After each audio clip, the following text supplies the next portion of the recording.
I will now repeat myself.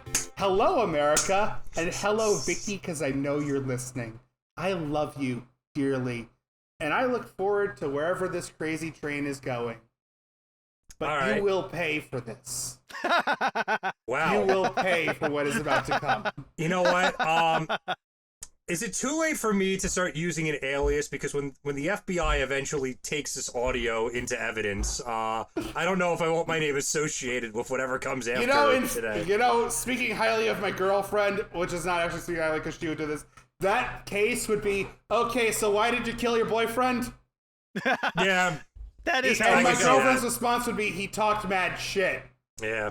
Once again, as I've said many times, you two are my favorite anime. We're glad to entertain you, Tino. Will, did Flora have a question, or did she never give you one? So I have 4 questions here, and I'm not going to say who they're from. I'm just going to ask random questions, and we're gonna answer them in a random order. We're gonna do something. Okay. Was that a train? Yeah, okay. I live next to the train tracks. That happens. I thought I was having a Silent Hill moment. Jesus Christ! Yeah, I was getting scared. I'm like, are we okay? I was expecting a Shiba Inu about to pop out. All right, you know what? No, that's Charlie. Hey, I'm kidding. I wish I had a Shiba Inu. All right, so, all right, guys. There are 4 questions. I'm gonna ask them in random order. Okay. The first one is, tell us about your cringy phase, or are you still in it? The second one is, hey guys, whatever happened to the GS ball from Pokemon? The anime? Oh. The third question is, hey guys, what do you think the best form of Super Saiyan is?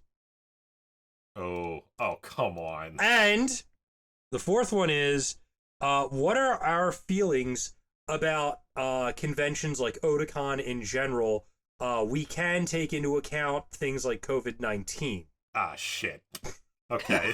Well, my opinion is let's start with the last one, because I actually have immediate thoughts on that. And I think Steve knows who asked that last one. Fuck. All right. So, I want to tell a story. Go for it. MagFest is one of my favorite conventions that I've ever been to. As a guy who performs VGM with the Gamer Symphony Orchestra, and as a dude who is a musician and just loves video games, it's a cool experience going down to DC for 4 days and basically living in fucking nerd Woodstock. Mm-hmm. MagFest has canceled 2 years in a row due to COVID, 2020 and 2021, and they just announced they're going to do 2022. Okay. And it's in person, it's in the hotel they usually use in Maryland, it is the full package. Yep. They also sent along a survey for COVID-19 procedures. Mm-hmm. And basically it just said, it's a bunch of questions about us. Do you want us to mandate vaccines? Do you want us to mandate masks? How likely would these things make you attend and or recommend? And honestly, it was very responsible. They're going to evaluate responses and decide their procedures from there. And so we'll see what they do. I know that I am going to go there with a bunch of masks I never got to wear during the pandemic. One, so that I can never get con crud ever again as long as I live. Con crud? Crud. Is that when you get sick at a con because people decide, hey, bathing's for nerds and losers, and I'm neither of those? Exactly. Yeah. Listen, I am fully vaccinated. I don't wear a mask in public that often. I won't until a fucking mandate comes down that says I have to, or the store gets to kick me out.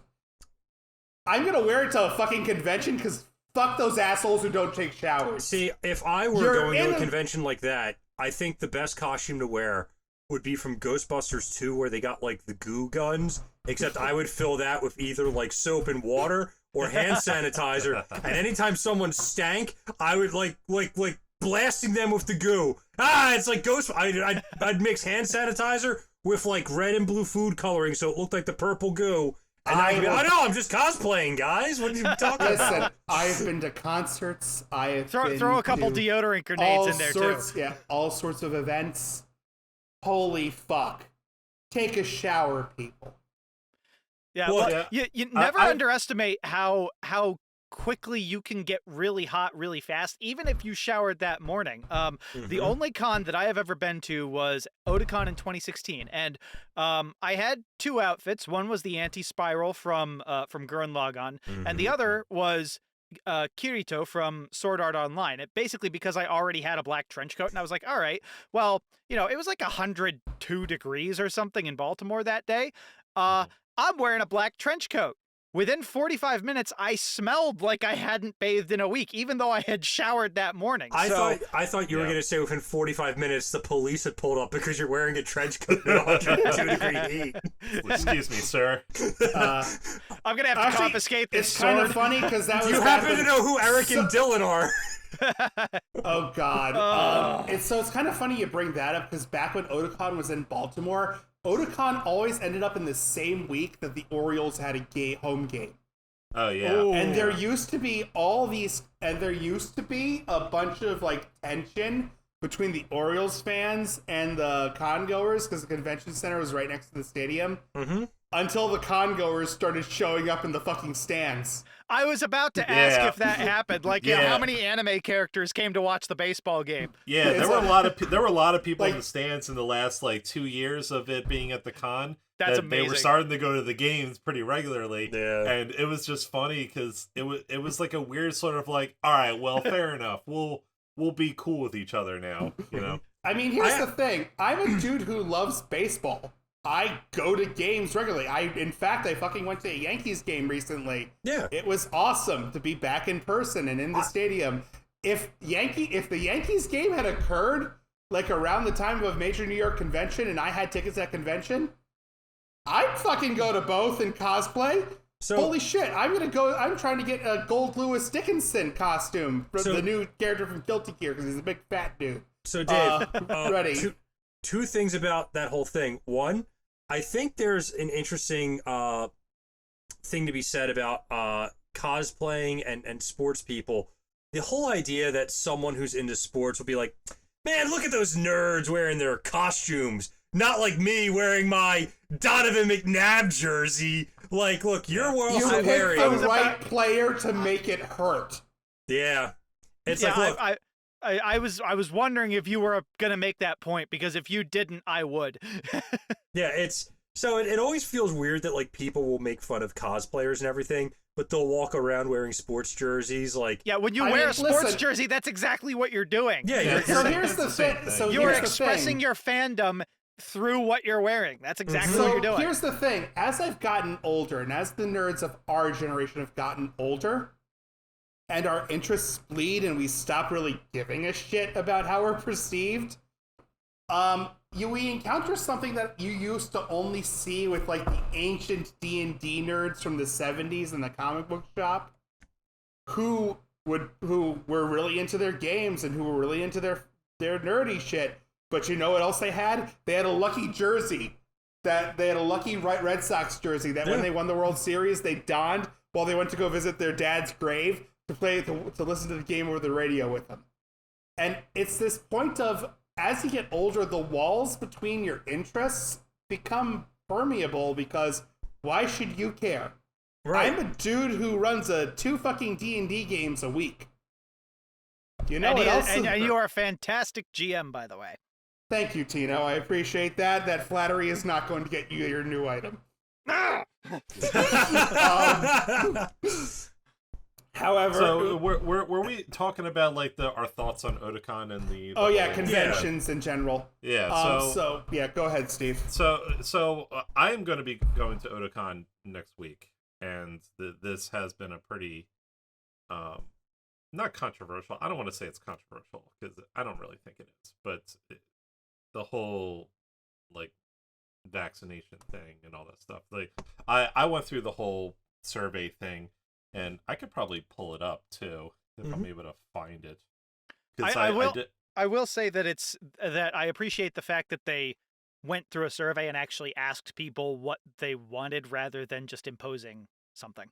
Yeah, this one was for MagFest. However, I think that there was a similar kind of sentiment. And also remember, MagFest has half a year to go. Yeah, and it depends honestly on what happens in that intervening half year. Otacon's not enforcing any kind of vaccination requirement thing. However, they're still encouraging that people that aren't wear their mask, and I think they're mandating masks anyway, whether you're vaccinated or not. Which right. I'm fine with. It's not really a big deal. And there are plenty of cosplays that you can do where your face is covered. Yeah, it just goes to costume. You're fine. Behold you can be the Tokyo Ghoul guy or whatever. Yeah. Behold the excuse to be a Power Ranger that you've always wanted. Yeah. I'm Commander Shepard, and this is my favorite helmet at Otakon. Yeah, but I think the most poignant question that MagFest asked was like, do you have any like thoughts on like requiring vaccination? And I'm like, not really, because like in all honesty, I don't really give a fuck about any of those people that decided to have some weird political agenda or just like don't believe science. Like I don't really care about them. So if they want to roll the dice and fucking go there and not wear a mask, like that's fine. Just let them get COVID. Well, the other thing too is that like I think, you know, if there's someone who has like a medical thing where they just can't get vaccinated, like I know someone who is 15 years old, and the last vaccine they got, it caused them to have seizures for like 2 days. Right. Well, then they should I recently learned about a van. Or if you're going, it's like, look, acknowledge it. People might have it. You're at risk. We're not liable. Yeah. I'm going to hide specifics here, but I have a family member who I recently learned due to having an immunity disorder that they just learned about can't get the vaccine. Right. Yeah. And in addition to that, the general consensus that I've heard among people who don't want to get the vaccine has more to do with the fact that because these vaccines are so new, they haven't gone through the normal trial period that any regular vaccine, like a cold vaccine, or rather the flu vaccine, or something like, you know, chickenpox or anything like that, those go through a multi-year testing process and then they're approved by the FDA. These vaccines haven't been approved by the FDA yet because they're so new. So their concern is, okay, well, nobody seems to have, you know, suffered any, well, not nobody, but few people seem to have suffered ill effects yet, but there's no way to know what might happen 2, 3, 4 years down the line. And those are legitimate concerns. I think that they kind of get lost in the political bluster, because there are some people who don't believe. Frankly, when it comes to vaccines, sorry, Steve, you go first. No, I mean, like I understand their concern with that, but at the same time, mRNA vaccination is not new. We've had it for a very long time, and we've been giving vaccines using that same technology for I think it's almost close to 2 decades at this point. Yeah. Really, so I didn't know that there were any other mRNA vaccines out there. I thought these were the first ones. There are. This isn't the first one. So isn't this how they manufacture the flu shot every year? Yeah, I think that's how they started. The flu shot's different. The flu shot is. Well, no, didn't they start doing mRNA flu vaccines? I thought they did. I mean, I'm not entirely sure. However, I do know that the flu shot used to be kind of like the Johnson & Johnson, where it's not like teaching your body how to fight it, but where it's recalled all the time. Giving the dead version, so it attacks it, and then the next time you're good to go. Mm-hmm. I do like the mental image of what the J&J vaccine is like. It's like, gentlemen, this is a corpse. If you see anything that looks like this corpse, you shoot it. Yeah, I mean, I just imagine Johnson. That's what the B cells from Cells at Work are saying. Yeah, I just imagine Johnson just like you see this corpse and it's like, fuck it up. Just start, motherfucker. There was a guy who explained how mRNAs work in like fucking TikTok, I think, or something. I don't remember, but it was like this. But he put epic music behind it, and it was him playing all the roles, and it's just like. He's a dude who just like ran in and the end everyone labeled what character is like listen to me, look at this is what's coming to kill you, it has forks for hands, no, and then it's like, and then proteins break it down, and then it's like I'm here to go fuck shit up, and he raises his hands and his fucking sleeves are pulled up over his chest with forks, right and works, and it's stupid as shit, but it was funny as hell at the time. See, I think in regards to vaccines, I want to be the only one who's vaccinated so that I have the power to go everywhere while all the other peasants have to stay stuck indoors. The world is my oyster and mine alone. I'm a fancy, important individual, and everyone else is a nobody. I will Guys, say I think this, Will though. might be part of the deep state. I will say this about I am wearing a robe while doing this podcast. I look rather snazzy. I will say this about the vaccine, though. If it ends up being true that, you know, doing this whole vaccination was all wrong and it's gonna fuck us up and kill us in like 20 years, then I don't know, man. We're handing this out to fucking everybody, like every country all over the planet. So are we just gonna start over? Like, is life just totally fucked in 20 years? I mean, we have to go back to fucking hitting people with rocks and like fucking making stone bowls, and you know what I mean? Look, I watched Devilman Crybaby. I know what to do when the world ends. But I'm just saying that there's no real incentive to, like, you know, making a vaccine, but potentially fucking it up. To kind of get back on track with the question, I want to answer as someone who's probably been to the fewest amount of conventions of everyone in this group. Would that be none? No, you've been to cons. I've dragged your ass to a few. Me? Yes. Hey, remember we went to that con and met the Aqua Teen Hunger Force? Well, that's what I was going to bring up. So when we went to that, what was that con called? I don't know, fucking Philly Con. I don't know. All right, Aqua Teen Con, we'll call it. Aqua Teen Con. But I remember it was like in this room or a few rooms at like the UPenn campus, and it was a fairly small convention. Like, it was small enough where you could poke it with a pillow and kill it. Yeah. Old university conventions. Temple used to have them all the time. Yeah. So I think the thing that'll be interesting is that for larger cons, COVID is going to be like a speed bump where it's going to slow them down for a bit, but due to the organization, the large spaces, they'll figure out how to make it work. For a lot of these smaller cons that have much smaller spaces to work with, because I remember at one point we were in the dealer room, and this was like spring 2018, we could barely get past some of the tables, and people were just sitting there, like, literally, if there was, like, if you wanted to go one way and another person wanted to go the other way, good luck. You have to go around the table at that point because the aisles are so small. I don't think cons like that have much of a chance of really surviving this. I remember the very first. I guarantee you that this will be the last Otakon, and you can fucking, you know, hold me to that. And here's why. I don't know who has been to Otakon. Dave? I have not actually been. It's been on my bucket list, but I think I know what you're about to talk about, and at least I had MagFest. Well, here's the thing about Otakon, and I didn't really know this until one of our like group members that I always go with has told me this, because he goes to the Q&A fan like feedback panels near the end of the con. And they always talk about, you know, this is what we did for this year, and here was the budget, and, you know, this was the plan and all that stuff, and, you know, how did you feel about it? Did you like the guests, et cetera, et cetera?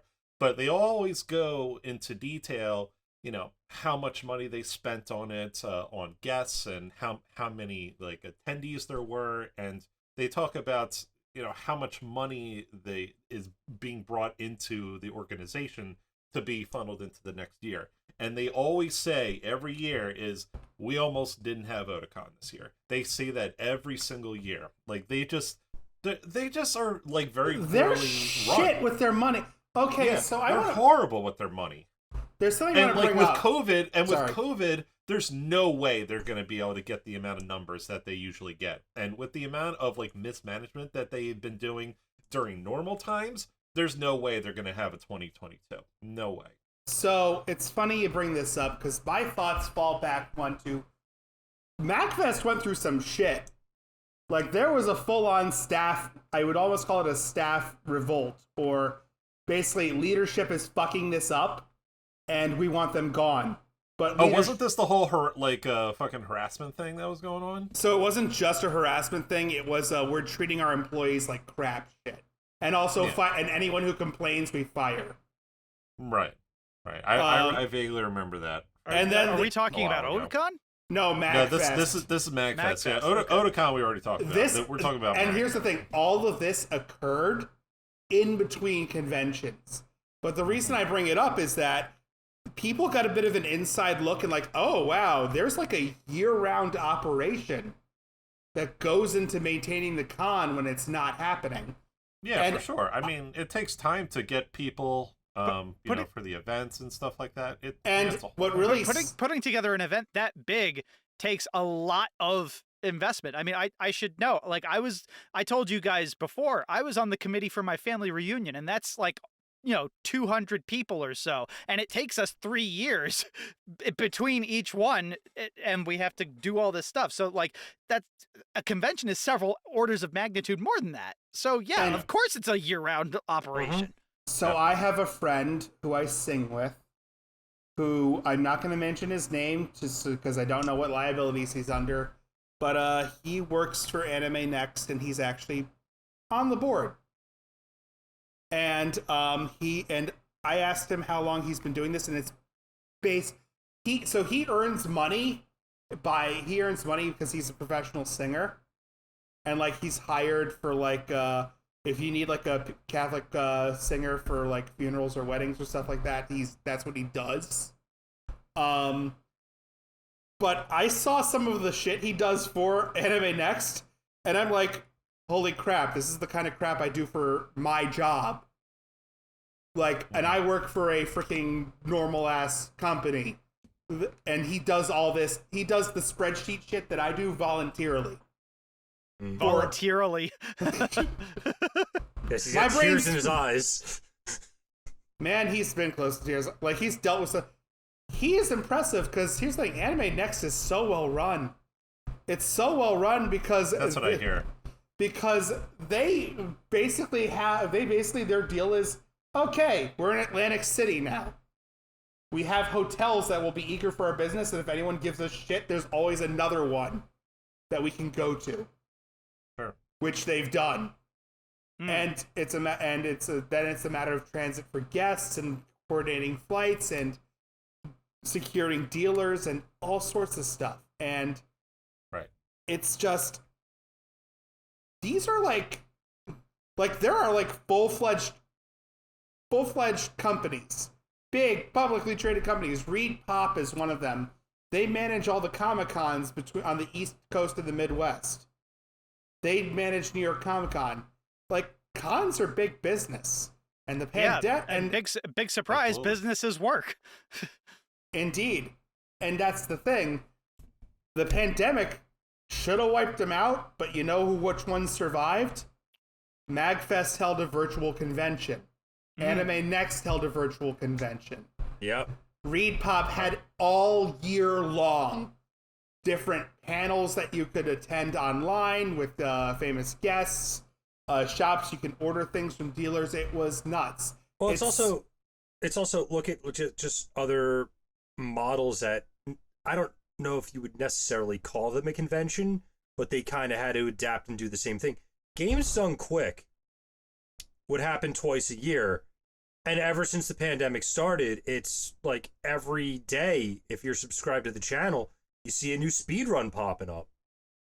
Yeah, they definitely shifted to a more well, they actually had this even before the pandemic started. Like, are you talking about the whole like where they like there's different like there's like showcases where like a speedrunner will showcase like his own run and like how he like learned it and stuff like that. And then there's the other ones where it's like they'll do a race or they'll do one where they've been putting out a mix like of they videos. They learn a speed run, like two people will learn a speed run together and stuff. Like there's so much content now. But that was even before the pandemic. But I think the pandemic just made it so much easier to do because they finally had the infrastructure to do it at a larger scale. But I mean, me personally, Games Done Quick needs to be done in person, and it's because of the equipment that goes into it. There's just way too many issues with the online component. Way too many variables. There's too many variables. I think it needs to be done in person to be the most cohesive and consistent experience. I'll say That's just me. I'll say that another thing that's like that is Evo. The online Evo did happen, and Yeah. all the rollback games got their day in the sun. Evo is real bad with the online. It was real bad. Oh man, it's like everyone's like, "What are these games?" It's like they're the ones that actually put in the rollback so we could have decent matches. Yeah. And- Like we can only play games that have rollback netcode. That's the only way we're gonna be able to play. So Guilty Gear Strive is at the top of the chart, motherfucker! Woo! Yep. Yeah. So I will say this about conventions. I haven't gone to one since 2016, and that was just because of my schedule. But now that I have weekends back, I'm hoping that I can make it to some in the future. You know, once I restabilize my income, which is coming along pretty well. But until that day comes, I will, until I can go to other places where I, wear clothes that are inspired by anime and whatnot, I will just make do with what I can. Okay. Nice. All right. Oh my god. So And no, I did not buy this for myself. Vicky, thank you. You got to take that off. I can't see your face anymore. You're just like this dark figure, like right here. Yeah. Vicky is a wonderful person. And I love her dearly. So I will that just all say being said, one last thing. Tino, let's talk about MagFest at some point. You and me.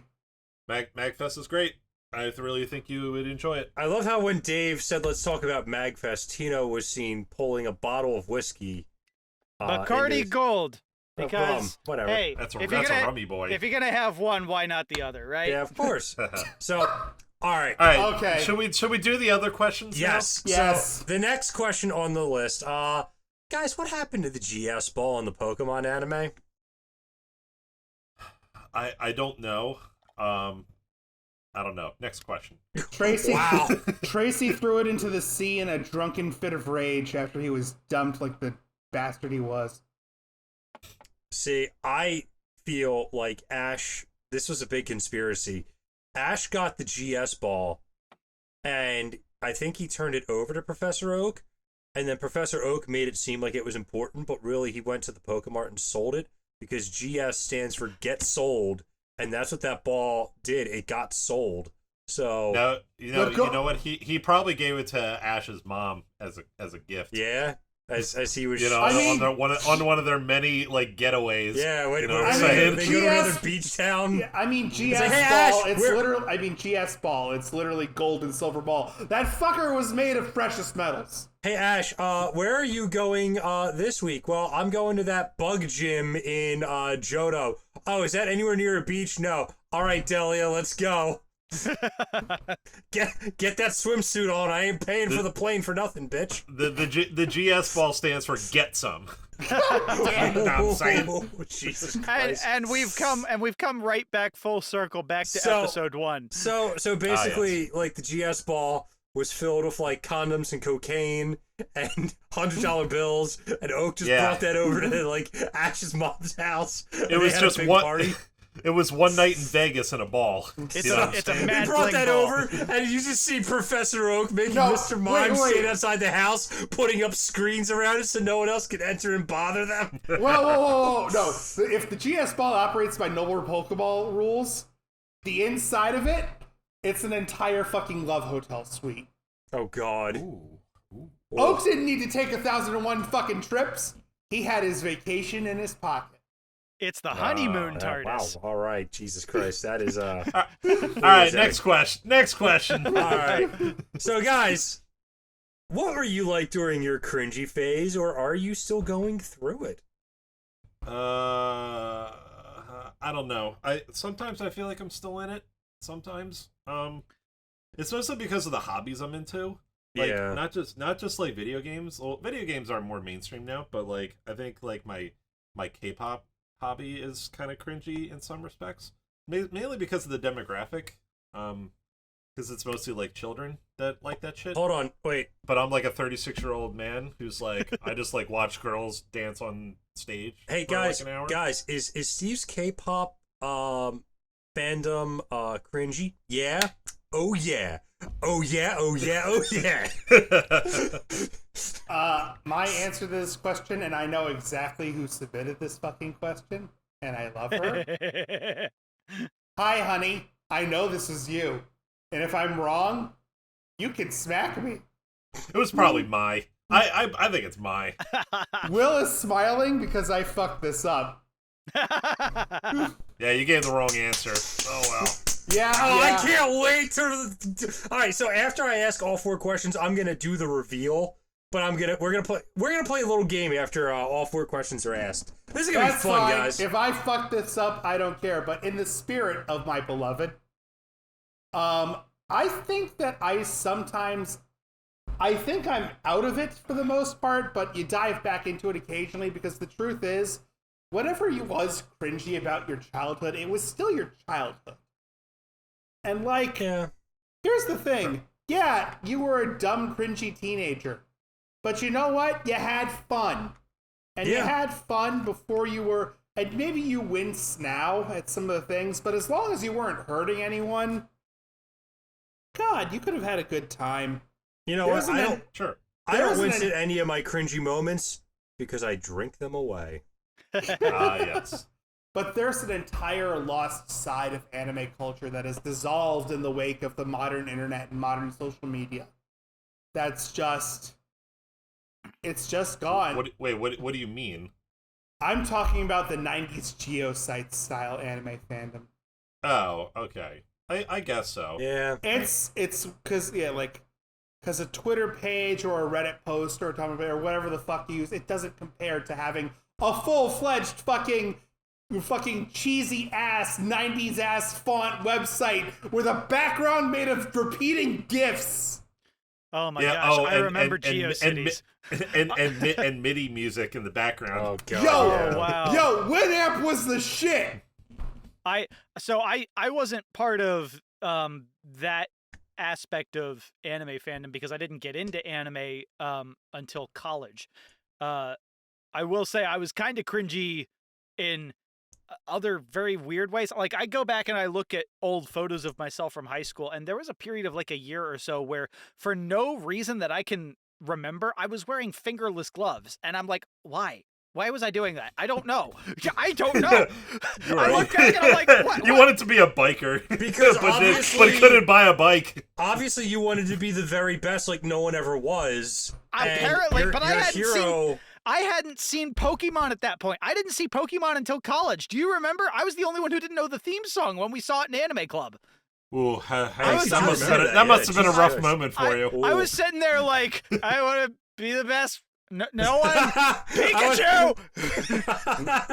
And everybody else in the room just started slowly looking at me like, are you telling me you don't know the theme song? And I was like, I deleted that from my mind. Was that the semester I threw a bagel at you? What? Was that the semester I threw a bagel at you because you sang the lyrics wrong? Probably, because I didn't know them. You're like the guy that was dragged to church as a kid but like didn't go anymore, and then like 10 years later like your parents come into town and they go and you're like, oh, our Father was I believe in God, one God, the Father, all powerful, almighty, God, creator, Jesus, maker, the Bible, the Holy Spirit.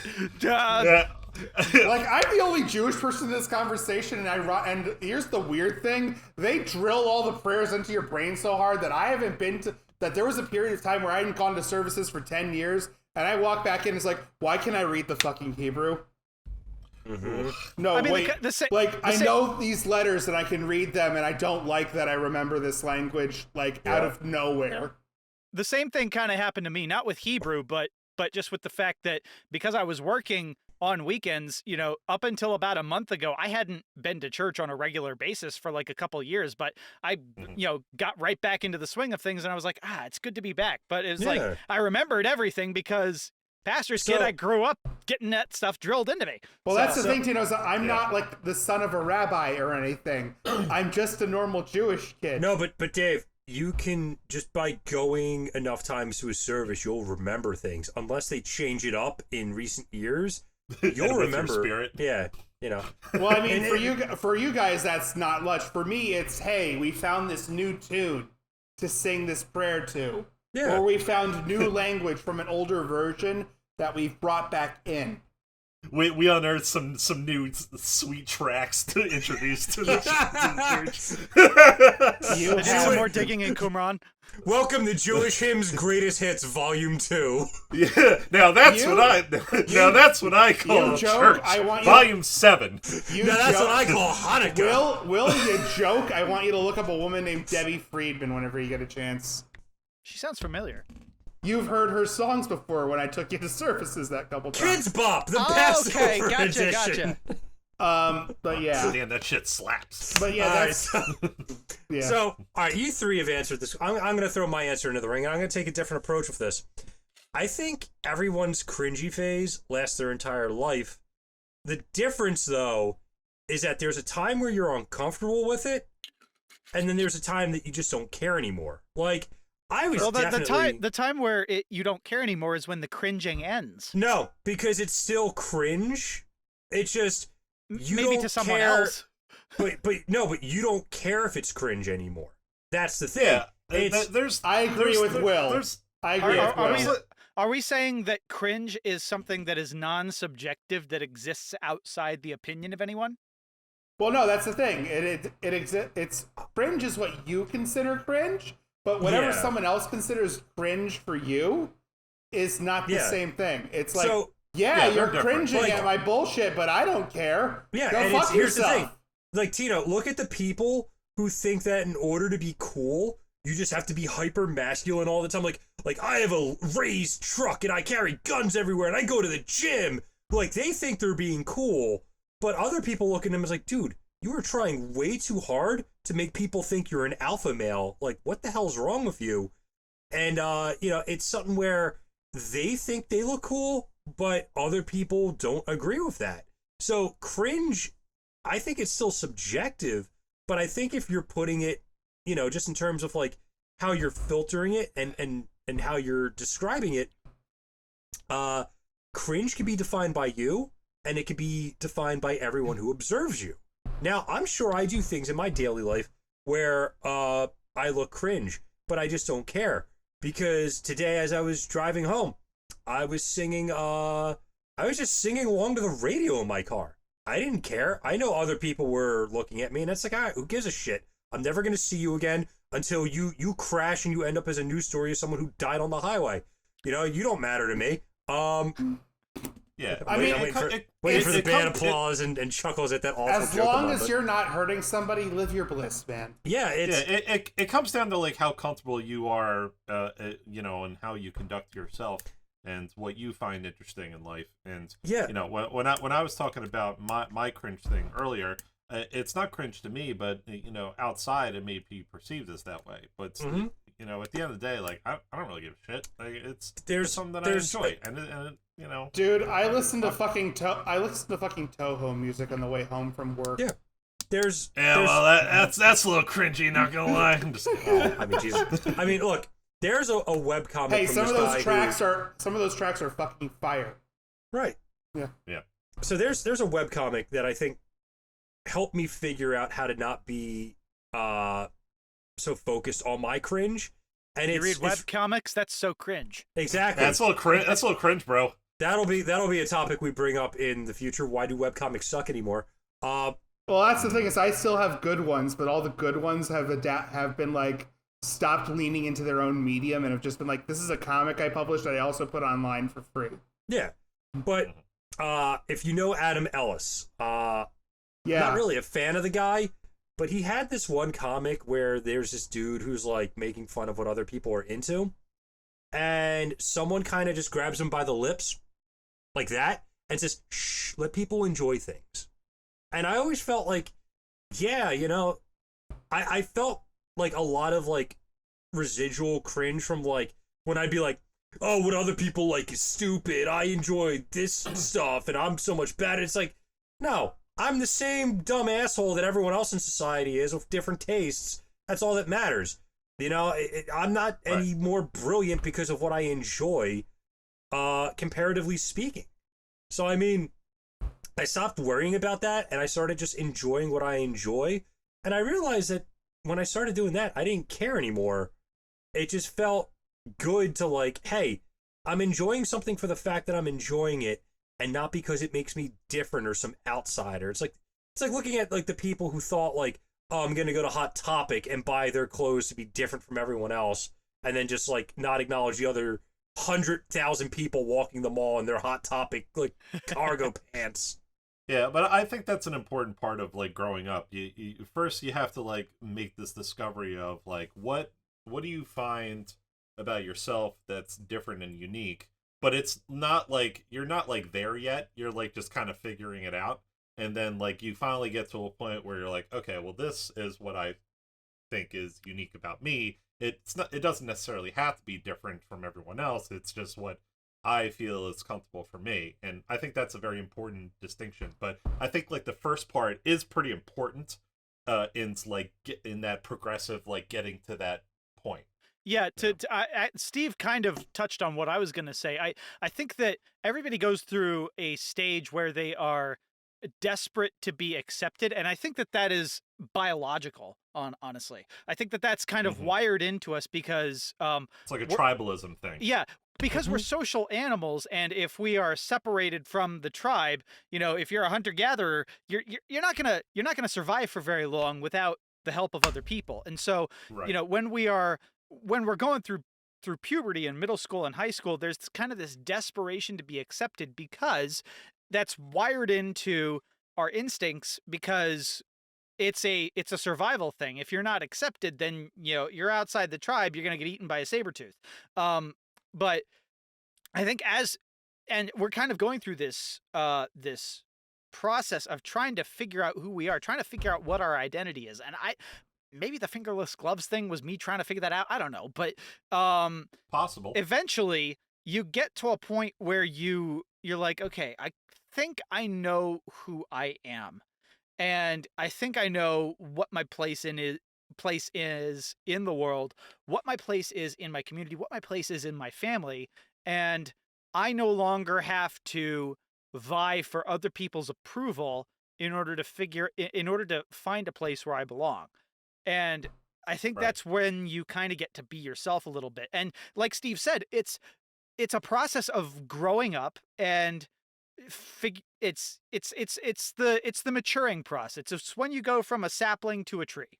Yeah, and that getting to that realization is different for everybody. Like I probably reached that maybe 23, 24, but some people are still trying to figure that out. Straight up. Yeah, you know what I mean? Straight up. So, to a degree, I still am, because, you know, like I said, I've been out of work for a month, and I think because of just the specifics of how my previous job worked, it kind of kept me from being able to figure out a lot of who I'm supposed to be, where I belong, and it kept me from being able to take those steps where I tried different things. And now that it's gone, I'm like, I spent like the last couple of weeks just putting together what are all the things that I didn't get to try to do because of where I was previously. And so I'm kind of on this journey of self-discovery, even though I'm in my 30s now. And so like it'll arrive at a different stage for different people, because different people's paths look different.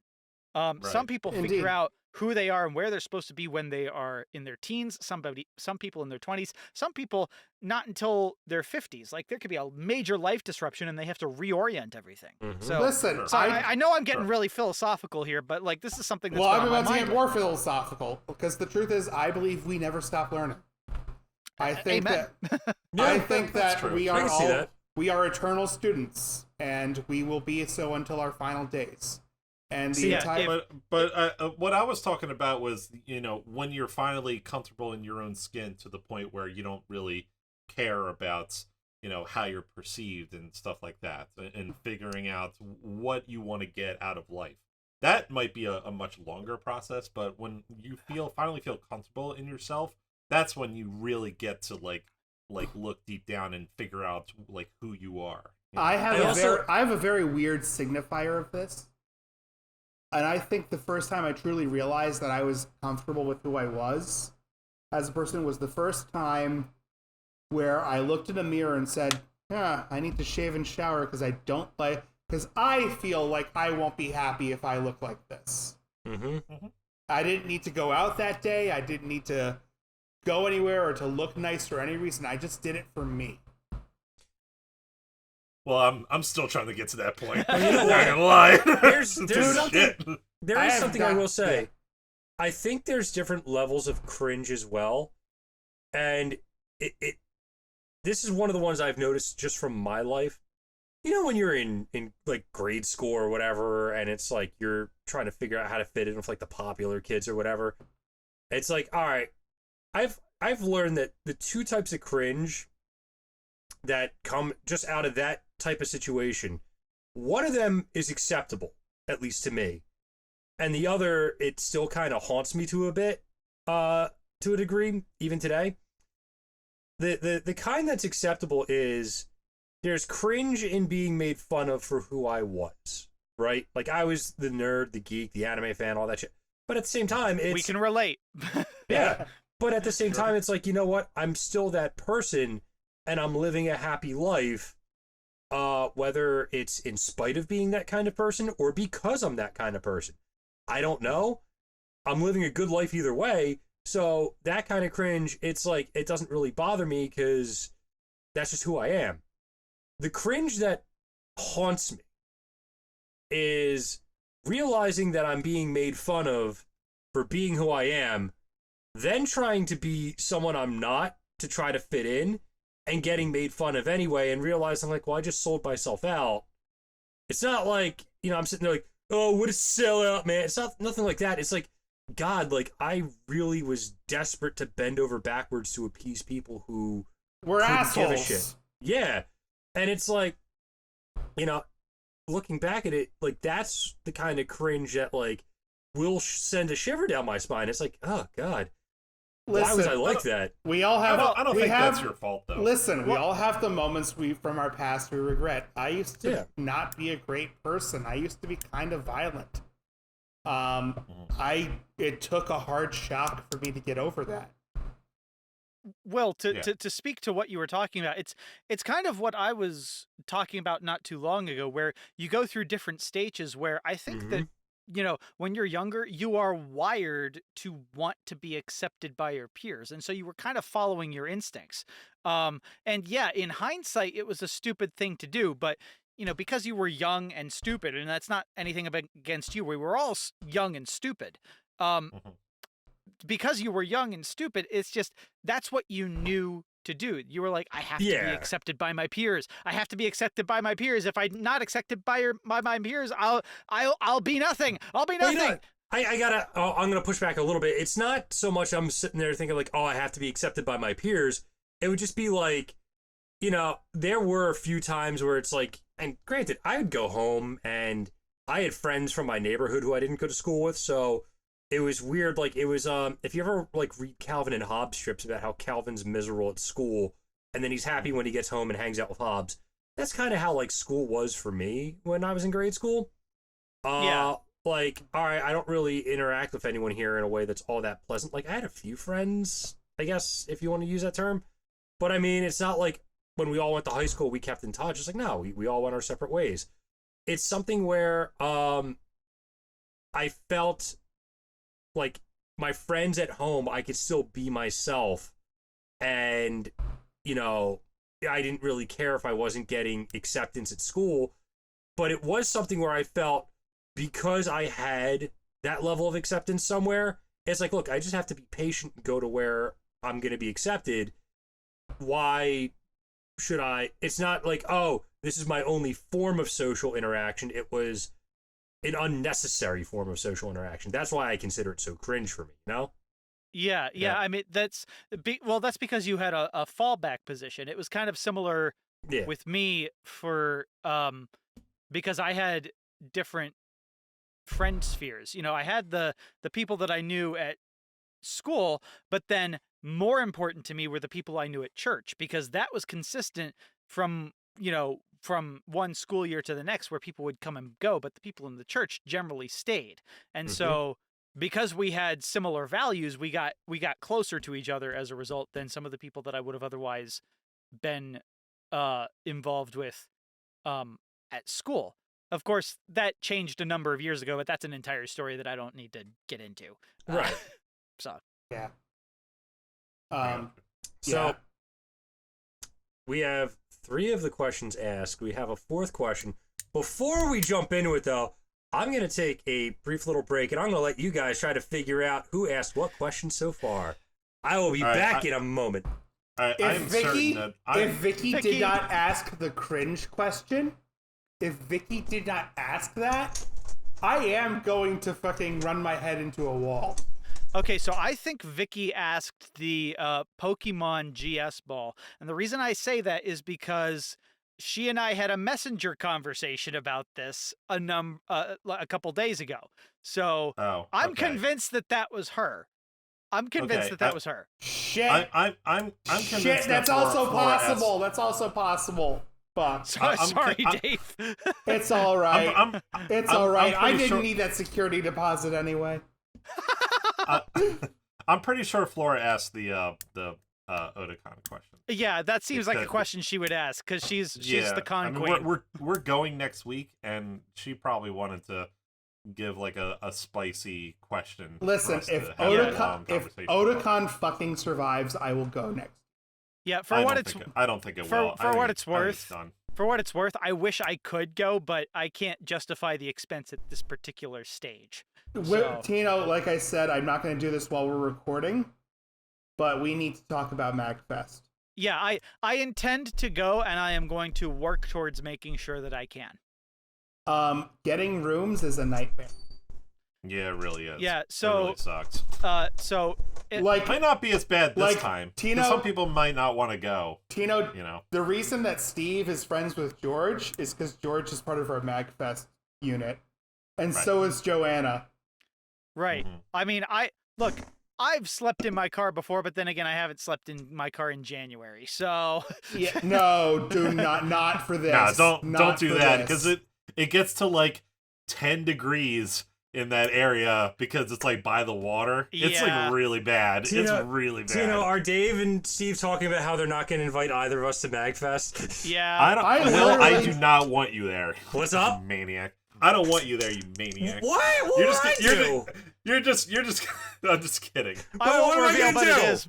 I won't reveal what it is, but maybe I can sleep in my costume. You're just gonna quote Aqua Teen all weekend and make Flora want to stab you in the throat. I will pay you to do see that yourself already. I have seen Flora. You already do that yourself, Steve. I don't do it when you're not around. I do it maybe a couple times. I'll say something and she'll know immediately that it's an Aqua Teen quote because she knows that I don't just say shit randomly. That's true. That's how I figure out how you guys are quoting Aqua Teen. So yeah, honestly, Flora, you and I, we know when stuff's not making sense. We know. You know what, Tino? You and I are just going to have to figure out when Steve and Dave are going to a convention, and we'll just go there at the same time, and then we'll just make sure we stalk them the entire weekend. Oh, no. Hey, MagFest, free advertising. I'm going to you in January. So, all right, for the last question, guys. Wait, who asked what? No, that's going to come after I ask the last question. Okay, fine. So, the last question is, what is the best form of Super Saiyan? Okay, listen. This is a very controversial topic, and I don't know if I want to answer it. You do. I have three. I do, and I don't. Have three answers. I have three answers. All right, Dave, we'll start with you. Hair. All right, Dave, go ahead. Wait, Tino went first. He's saying the kind with blonde hair. All right, Tino, do you want to lock that in as your answer? The kind with blonde hair? I know. I have not seen Dragon Ball Z. Get the fuck out of my podcast. This is ridiculous. Are you serious? I am serious. I started watching the original Dragon Ball, and I got bored because all that people did, it was just fighting. Okay, now we're going to fight again. Okay, now we're going to fight again. Yeah, okay, now that's what Dragon Ball Z is! Okay. I was like, okay, I'm getting bored. This is just people fighting. I want to take this back and put a story in it. Actually, Dragon Ball had the most story of all of the Dragon Ball series. Yeah, Dragon Ball had the most story. Dragon Ball Z has almost no story. Which is why I didn't watch Dragon Ball Z. So I don't care about Super Saiyan. You know I know what? it makes you very powerful, and your hair turns blonde, and you can kamehameha. Blah, blah, blah. All Okay. right. All right. So Dave, you're next. All right, Dave, go ahead. Okay, I prefer the transformation. I prefer two kinds of transformations in anime, especially shonen anime. Ones that are wild deviations for a character design, and others that are the highest form of power is you just return to yourself, but in a glorified state. And So that's like the different stages that Ichigo goes through in Bleach, basically. kind of. It's close to that. So in Dragon Ball, Well, Bankai was different because his sword got all thin. yeah. He just had a katana. So, If your sword gets thin for more than 4 hours, please consult with a physician. Yeah, please go to the hospital. so Super Saiyan 4 I do from GT I like just for how off the wall it is. It's a ridiculous weird ass form that is thematically cool, and it's a design I like for how nuts it is. But going on to mainline Dragon Ball, Super Saiyan 3 is a best of both worlds to me. It is Goku has become kind of crazy in that his hair is huge and he's got fucking caveman eyebrows and he looks kind of crazy and wild, but his hair's still blonde. His eyes are still green. Mm-hmm. Yeah, I think the problem with Super Saiyan 3 is you can't be in that state for very long. That's the caveat True, with but that's the thing. It's a state that physically looks like it's driving him to his limits. Right. And then there's the flip side. Super Saiyan God. Fuck Super Saiyan Blue. I love that Goku's hair doesn't stand up in that state. His hair turns red, his eyes turn red, he's got this crazy red aura. It's just this state where Goku is the best version of himself. Yeah, but Now, the story for him getting there was kind of okay. No, the story is stupid. No! The additional They lost me. The additional caveat Okay, to hold this. One last caveat. Let me try Will, this. are you good? Will, I guess Will's dead. Will, we can still see you. Will, are you good? I mean, we were fine with you the whole time. Oh no! Maybe he lost his audio. Am I back? Yes. Yeah, Hi, yeah, Will. you're good. Okay. Wow, that was not great. I mean, we heard you the whole time. You were fine the entire time on our end. Oh. Yeah. Oh no. All those terrible things I said that will get us canceled. Oh, no. I mean, I'm pretty sure we did that while we were talking about vaccines, but that's not important right now. Yeah. Don't worry about it. So the last caveat to me is before it got fucking ruined by turning his hair goddamn white and making it stand up, the original version of Ultra Instinct, which turned out to be a half state.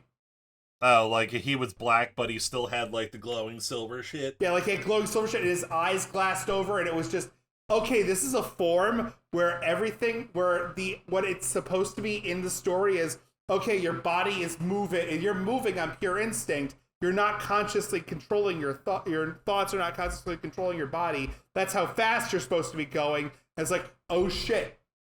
This is like a good visual representation of the pinnacle of power is just, it's yourself. And it's the coolest thing when video games do it. It's the coolest thing when anime does it. And I'm so upset. I am so upset they did not hold the line on that.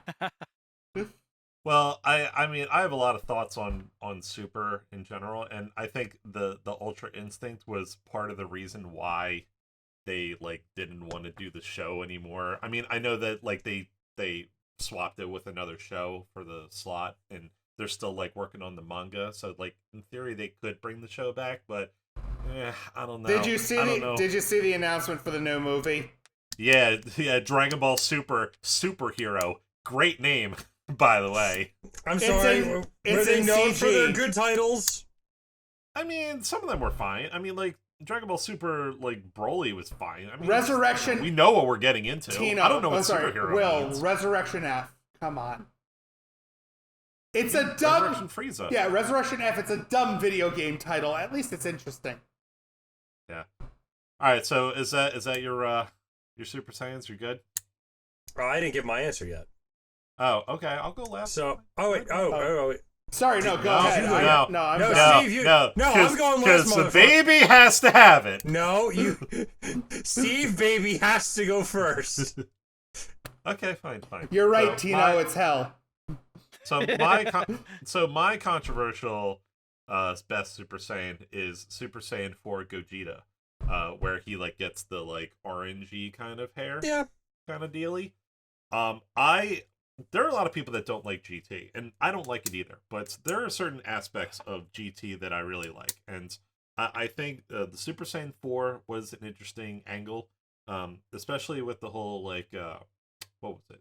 Didn't Vegeta like have to like take a medicine or something in order to become? Bulma had to shoot him with like special moonbeams because he didn't have a tail. He never got Super Saiyan 3, so obviously he wasn't eating enough spinach and doing as many push-ups as he should have been doing. So she needed the steroid moon gun to hit him. That just made me laugh. Children of America, don't do steroids. Unless it's going to turn you Super Saiyan 4, then do as many steroids as you can. They're probably somewhere in the medicine cabinet. Make sure they're made of moonbeams. Yeah, but Super Saiyan 4 Gogeta was campaign idea. Remember, if you go looking for the steroids in your house, they're in the bottle. You got to push the cap down before you can pull it off. Yeah, I saw him help himself to the medicine cabinet. One down, two to go. I work with children. Yes, you do, Tino. We all do. Children who know how to open the medicine bottle. That's how I managed to survive back in March. We need better medicine bottles. Oh God, no, we don't. All right. So anyway, let me finish. So Super Saiyan 4 Gogeta combines a lot of aspects of the Dragon Ball franchise that I really like. There's the fusion dance, which I think is pretty cool. Mm-hmm. I like Super Saiyan 4 when his hair turns black and he grows a tail. Like I thought that was interesting. I didn't like the whole Vegeta thing where he gets shoot with the Super Saiyan beam or whatever, but that's fine. And the big fight with Shenron at the end was actually pretty enjoyable. Yeah. But don't get me wrong, GT is not a very good, not a good show. GT stands for Get Trashed, and that's what that show did. And like the whole like, hey, we're gonna explore the galaxy and get the Dragon Balls. I'm like, and then watch. I don't know. This seems like a much worse Dragon Ball. So I remember when people were kind of like, hey, GT could still happen after Super, and it's like, well, Super, they're flying across the universe anyway. They had an interdimensional tournament. Like, you can't tell me that. It would be hard. It would be hard to retcon that, Yeah, so I mean, just GT's alternate timeline stuff that isn't considered canon. That's fine. Let GT go. Yeah, just let it go. So it's fine. I have like Dave. I have 3 answers to this. The third best is the OG original Super Saiyan form. I don't care what anyone says. I watched Dragon Ball Z on Toonami, and when Goku finally went Super Saiyan against Frieza, and he went from getting his ass handed to him to just like Frieza couldn't touch the guy, it was beyond insane. Like, I just remember seeing this kind of power up, and I'm just, before it's like, all right, people train, they get stronger. All right, that's how they get stronger. And then this happened, and it's like, this felt like watching Super Saiyan, the original Super Saiyan as a kid, felt like I was looking at like Dragon Ball say, okay, Goku's a god now. And that's what it felt like. It felt like he was just this amazingly powerful deity that just, he's gonna handle things his way now. Second place for me is Super Saiyan 4. I want to come back to that, but you finish. Same. No, go ahead. Because I love that interpretation, and I want to talk about why. So to me, in my personal opinion, I think that from the beginning of Dragon Ball Z to the end of Frieza is the most cohesive and well told and concrete story that I've ever seen in, not an anime, but I don't know, in a shonen. In a shonen show, because it's very well known that like Goku, he trains very hard to get to the powers that he has, and I think that he was the right person to get this mystical golden god power by the end, and and that that massive increase in strength was was very appropriate for this legend that they've been telling ever since the beginning of the show. That there's this guy that just like destroys everybody, and Goku is absolutely the right person to get that power. Not Vegeta, not Gohan, not anyone else. It had to be him. And I think that after Frieza happened and they started doing the whole the future Trunks saga and all that stuff, that like aspect was ruined a little bit. Started to go off the rails. Yeah, I was okay with it eventually, but to see Trunks go Super Saiyan, I'm like, what the hell is this? What? Like, everyone can do it? Like, can Bulma do it? Like, what the fuck? It's like, happening? In the dub, during the Buu saga, Vegeta has this line where he sees Trunks go Super Saiyan and says, "What is this, a Super Saiyan bargain bin?" Oh, yeah. And it's just like, that. Yeah, everyone can do it now.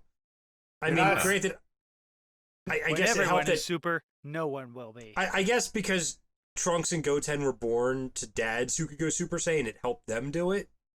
I think so. They still had Saiyan blood in them. No, they weren't like full. They weren't full Earthling. Yeah, no. Right. So the excuse I think that was given, though, is Will was right, is that because their dads had gone Super Saiyan by the time they were conceived. It well, helped them. I don't think that's the reason. I think it's because they're Saiyans. Like any Saiyan could be Super Saiyan. But no. But the reason they were able to do it so easily, and like fuck. Well, I mean, I think I think it was because Goku already figured it out. He already figured out the formula. Yeah, you gotta like reach deep down. But the issue for me is that the formula was hyper trauma for both him. Yep. For Vegeta, and for Gohan. And that made sense. They had full fucking arcs to get to the first part. Goku and Goten do it accidentally. Goten and Trunks in Buu Saga do it accidentally. Yeah. Right. And that says to me that's like, oh, if you're shooting golden blanks, you're getting golden kids. I also I think the whole idea behind Super Saiyan is why Nappa and Raditz had to be killed off in the show, because Raditz would go Super Saiyan and everyone would think he's gone Super Saiyan 3, and Nappa would be trying to achieve Super Saiyan 3 just to have hair. I'm going to be right back. I'm going to leave you guys to discuss this for a few minutes. All right. Okay. So, my second place form has got to be Super Saiyan 4. It's, we already talked about how it's like primal, but I also like how, basically, if you look at the other Super Saiyan forms, like, you get to Super Saiyan 3, and it's powerful, but you can't stay in it for long. Mm-hmm. Super Saiyan 4 was the first form that I had seen since original Super Saiyan that actually felt like a transformation, because the body changes. Like, you grow, like, this hair vest all over your torso and arms.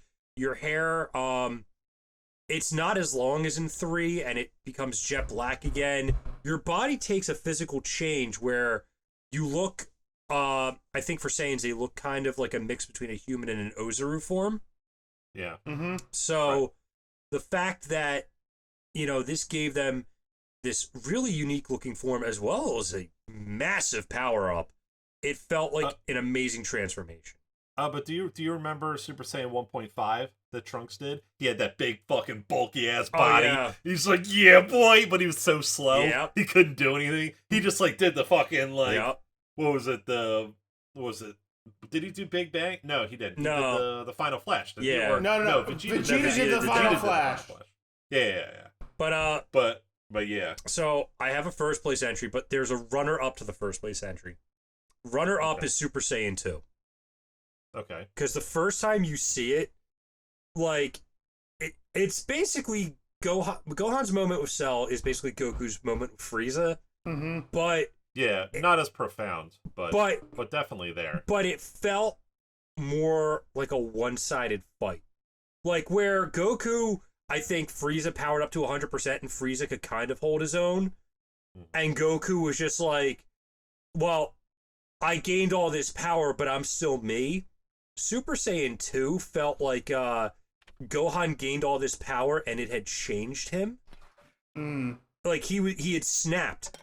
And there was no one was going to tell him how to finish off. I think at one point Goku's like, look, just finish him off already. And Gohan's like, no, I'm gonna torture him first. Fuck this guy. Like, after everything he did, I'm gonna pick him apart. And it was one of those things where it felt like, oh, Super Saiyan 2 is really powerful, but it might affect your personality. And I like that to a degree. But it's not my number one. My number one. Gohan was like the only one to really use Super Saiyan 2, though. Like Goku could do it, but he never really used it to the extent that Gohan did. Like he just went from like 1 to 3. Well, like, Goku just, and Vegeta used 2 when Vegeta was possessed by Babidi, and that was about it. I remember that, but it wasn't. That was the only time he really. And then when he was showing off to Boo, that was the only 2 times he really used it that I remember. Right. But the best form of Super Saiyan, in my opinion, Broly's legendary form. Wow, really? Yes, really? And here's why. Ooh. Because from what I saw, there's 2 interpretations of his legendary form, which are just insane. And wait, which Broly movie? I'm talking about the original Broly movie. I guess I'll loop in the new movie as well. They're different stories, right? But I'm saying they both technically kind of have a legendary form. So I'm going to go with that. And I like both interpretations of it, especially since the interpretation in the new movie plays off of one of the 2 theories from the old movie. So in the old movie, there were 2 fan interpretations of how Broly's power worked. First was when he went legendary, he gained so much energy that, like, imagine trying to put 100 gallons of water in a 10-gallon vase. Like, it's going to overflow. But it's still a limited amount of energy. But the other interpretation was, imagine having, like, a 10-gallon bucket, and you fill it to the brim, and then you put a hose in it, and you leave the hose running.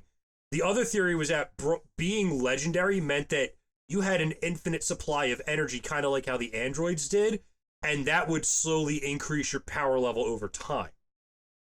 So I liked the idea of this legendary being just having so much power to him, however he had it, that, he made Vegeta cry like a little baby. And Vegeta was one of the most arrogant characters in that entire series. That's why I also kind of liked how they did it in the new Broly movie, because that interpretation is putting the 100 gallons of water in the 10-gallon bucket. So the fact that it's, this form that it's so unique, and it's not like he's going to go Legendary Super Saiyan 2 and then Legendary Super Saiyan 3. It's just, he's Legendary Super Saiyan. It's a unique form that just, it's this very, like Super Saiyan 4, it's this primal thing, but it's a lot more unique than Super Saiyan 4 could ever be.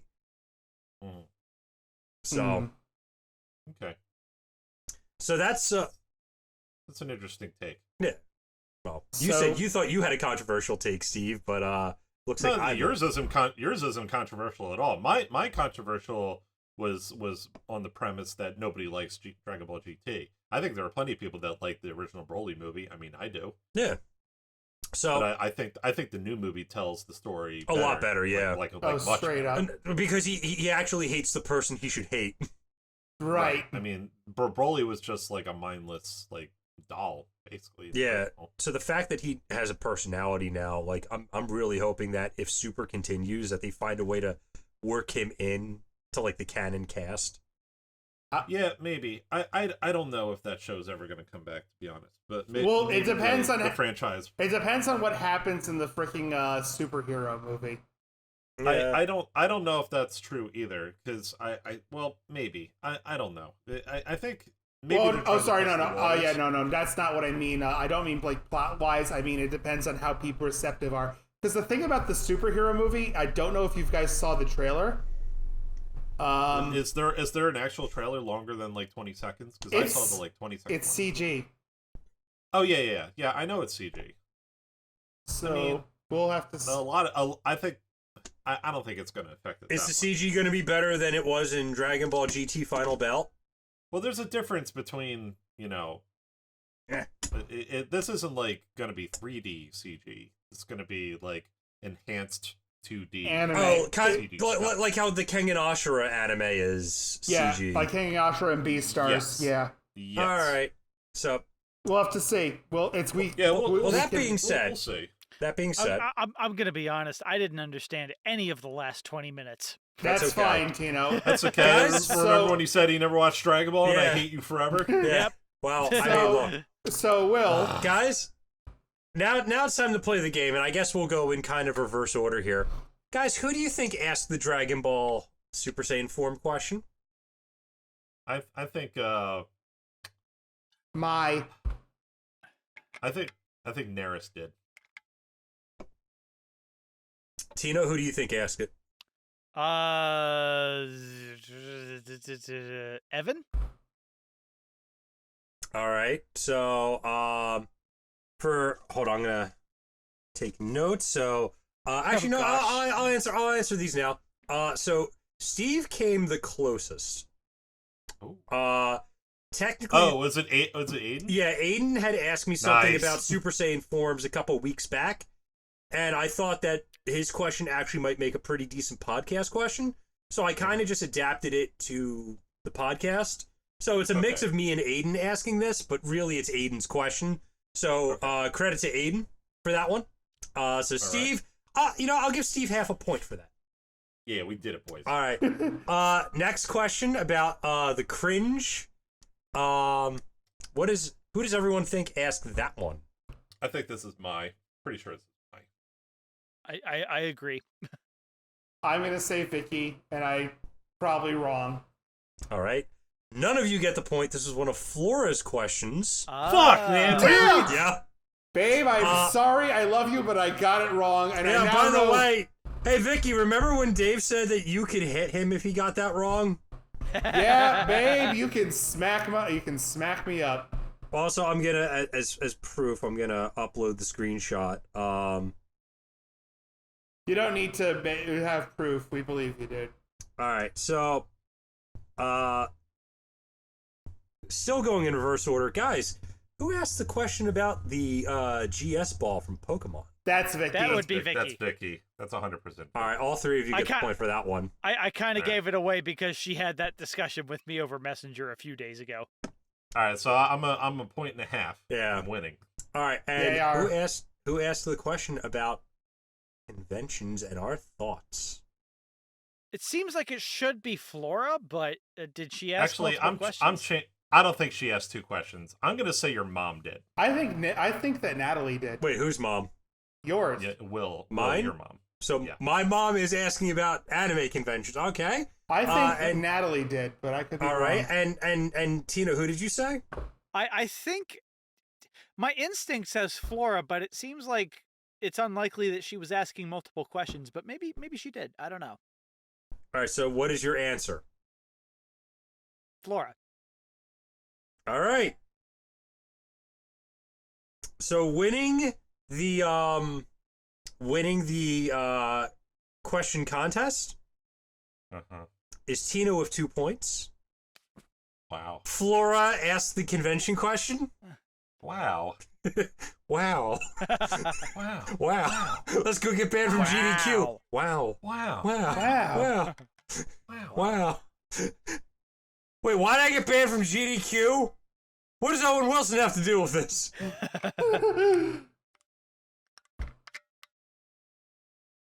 But yeah, Flora asked me those two questions, and Vicky she kept reminding me to make sure I asked about the GS ball.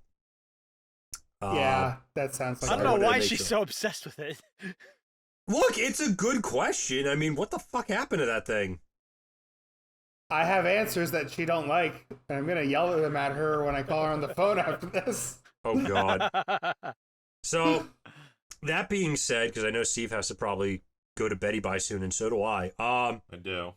Just because I told Natalie I would do this. Yeah, Beto sucks. little yappy bastard just keeps yapping at me and making noise, blah blah blah. Natalie's like, As small dogs do. Natalie's like, Are you talking about Barco? yeah, Barco. Yes. Natalie's like, oh, you love him. I'm like, you can't prove this. She's like, I have photos of him sitting on your lap. I'm like, that is blackmail. Tricked me. I was drinking coffee. She's like, you patted your lap to summon him up there. I'm like, no, I do that for Panther and Panther alone. Hold on, I gotta find pictures because my brother and his wife are on vacation.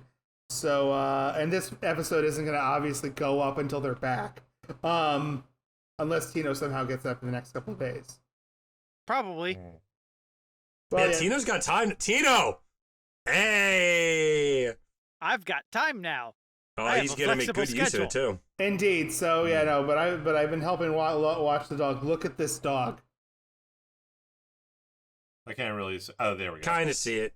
Just upload the photo to the chat. Yeah. Look. It looks horrible on a phone taken through a webcam. Fair enough. Look at this dog. All right, hold on a second.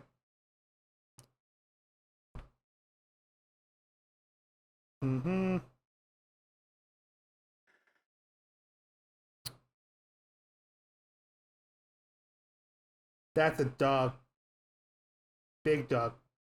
That is indeed a dog. Oh, doggo. So, at this point, it is time to probably start wrapping up, but we have a preview. Next time on the Game Room, will the guys finally confront Will about his alcoholism? That's ironic considering I was the one who was drinking rum this whole time. I mean, look, you don't have a problem like I do. Okay. I mean, I wanted Monishu, but you're also a lawyer, so I get it. Crap, wait, he's right. I feel like being a lawyer and alcoholism is they're kind of they go hand in hand. It's like being a photog and being an alcoholic. That's just how it goes. They're all just synonyms in the thesaurus. Yeah. Speaking of which, I didn't get anything done today because Joe Biden decided to show up half a mile from my house. Oh boy. Yeah. Nice. Yeah, I found out because a friend of mine posted a picture and I was like, that's the McDonald's right near my house. What's he doing? And then I walked outside and I heard Joe Biden's voice and I was like, what? What? Did you invite him in for cookies and milk? No, because he only wanted ice cream. Well, then how can America expect its fourth stimulus check if you didn't leave cookies and milk out for the president? I didn't get the memo. Don't blame me. I didn't know You're that's how it exactly who I'm works. gonna blame. You haven't watched Dragonball. You didn't leave cookies and milk out for the president so we get more money. Tino, I know. I've this been is all dropping on the you. ball. I've been dropping the ball. America is crumbling and it's all my fault. I'm sorry. Yes.